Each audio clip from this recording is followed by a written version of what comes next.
Hey, what up, Grind Time Nation? Welcome back to the next episode of Grind Time TV. I am Coach Alex Maroko, pronounced just like the country, spelled absolutely, totally, completely, and endlessly nothing like it. I'm glad to have you here. Talked about it this morning. Someone sent in a question wondering, how did Steve Nash become such a good point guard after the age of 30? We know most point guards in the NBA slow down after the age of 30. They're like female actresses in Hollywood, where the careers kind of slow down after that age. Same thing happens to NBA point guards. Typically, it happens simply because, the wear and tear of all the years they've been playing since they were 10 or 11 years old. It's like 20 years of basketball on their joints and their bodies. It slows them down. Everything's starting to slow down. And that's typically what happens, especially because these are point guards who rely on their speed and quickness and athleticism to keep them going. And after the age of 30, those things do kind of slowly go down. And if they don't have the skills or the brains to overcome it, well, then their careers are looking at the end, right? So how did Steve Nash avoid that, and not only avoid getting worse, but the man actually got significantly better after the age of 30. He won 2 NBA MVPs, went to the conference finals multiple times with the Suns. Now he's like 37, 38. He's an older dude now, but he's still playing at a very, very high level. I saw he had like 18 assists the other night. Really impressive stuff. So how did he do it? All right, well, thought about it, broke it down. 3 main reasons why Steve Nash has continued to get better after the age of 30. Number 1, he found a better system for his style of play, all right? So in Dallas, it was a solid style of play, but they were building a different team around Dirk Nowitzki. Instead, he goes to Phoenix with Mike D'Antoni, in 2004, 2005. And this is a system. They want a fast break. They want to get out and run. They want to give him the freedom to roam because he's so good off the dribble. And they opened it all up for him, and all of a sudden he goes from good or all-star to NBA MVP 2 years in a row. So he found a better system for him, all right? That's number 1. So what's that mean for you? Well, it means when you're in high school and you stay on your grind time and you keep getting better every single day, well, eventually you're gonna have colleges recruiting you, right? Or if you're in college right now and you're looking at playing pro basketball, you're gonna have different pro teams looking at you.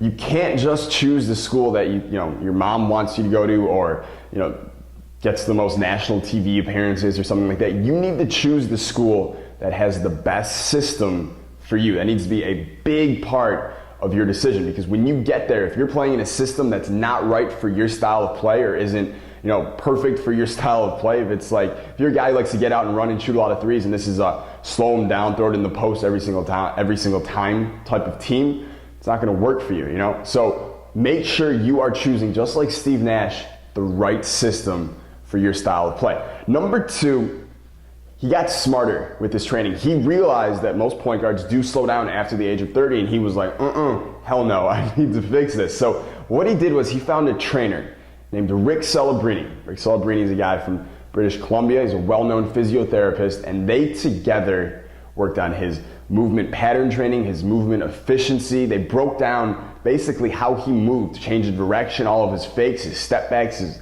explosion, everything. They broke it down on video, they broke it down in person, and what they did was they figured out, where is he wasting movement? Where is he spending more time in a certain place or in a certain position than he needs to be? And once they found that, they were able to make his training and make his movements actually in games at high speeds more efficient. And once he became more efficient, that allowed him the advantage over other players who were still wasting movement to be faster.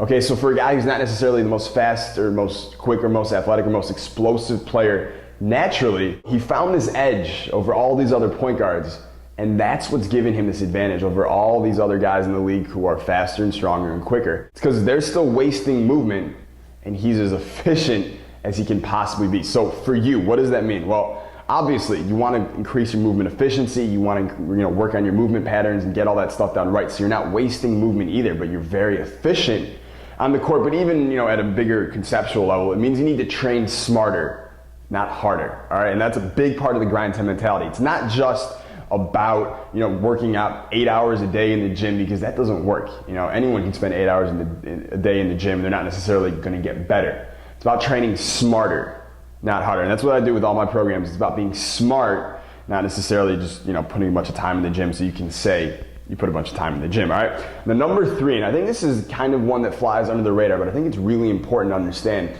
Steve Nash reads a ton Okay, he is known around the NBA as a voracious reader. Every single team flight, and the team is flying from Phoenix to somewhere else for a game. A lot of guys are playing poker on the plane, or they're messing around, or they're making funny videos. He's reading. All right, he's always reading.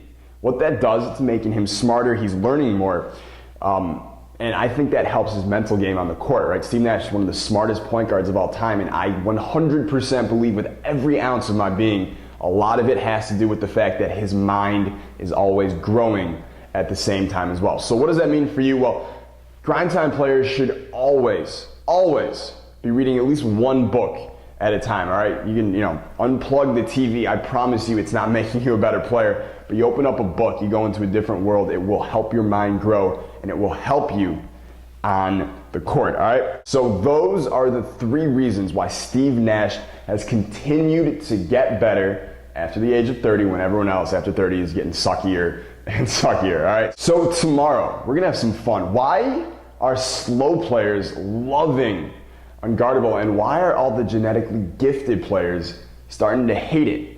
We're gonna answer that question for you tomorrow. It's pretty fun. I will see you then, but until then, stay grind time. Peace!